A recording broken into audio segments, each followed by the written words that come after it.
Bali telah mulai melakukan pembangunan infrastruktur seperti pembangunan Pelabuhan Sanur dan Nusa Penida. Begitu juga shortcut dan juga infrastruktur jalan di sejumlah daerah di Bali. Namun nyatanya pemerataan wisatawan belum terjadi, masih terkonsentrasi di Bali Selatan.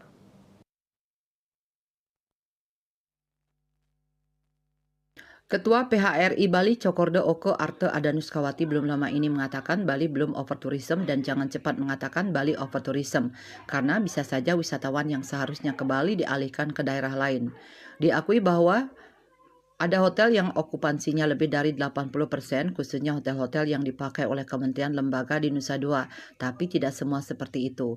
Dari sisi jumlah wisatawan yang ke Bali dibandingkan sebelum COVID-19, menurutnya belum overtourism. Namun terjadi penumpukan wisatawan di Bali Selatan bukan karena overtourism, tapi banyak hal yang menyebabkan itu.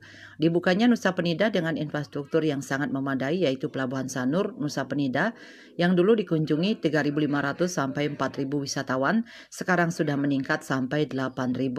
Maka dari itu, perlu kebijakan strategis cara mendistribusi wisatawan, jangan sampai isu overtourism mengalihkan wisatawan yang seharusnya ke Bali dialihkan ke tempat lain. Selain itu, dengan banyaknya wisatawan berulah di Bali juga bukan overtourism. Wisatawan berulah juga menurutnya bukan karena kebijakan Work from Bali (WFB) yang pernah dilakukan saat pandemi COVID-19. Dengan bekerja dari Bali, minimal hotel, villa, homestay, transportasi laku. Namun yang terjadi saat ini menyimpang dari apa yang dimimpikan dulu. Mereka bekerja dari Bali bukan saja untuk usaha di luar negeri, tapi mereka bekerja mengambil pekerjaan kita di Bali.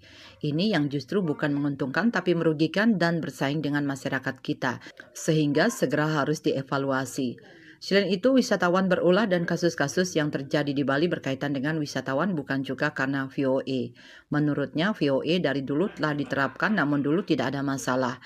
Seharusnya wisatawan yang masuk ke Bali telah dilihat track record-nya dengan melihat paspornya. Bahkan kualitas wisatawan yang dapat dijaring dengan pembayaran tourist levy $10 US juga belum terlihat dampaknya. Kalaupun PWA atau tourist levy dinaikkan, ia sendiri mengaku ragu dengan hasilnya, karena yang sekarang saja belum berjalan dengan baik.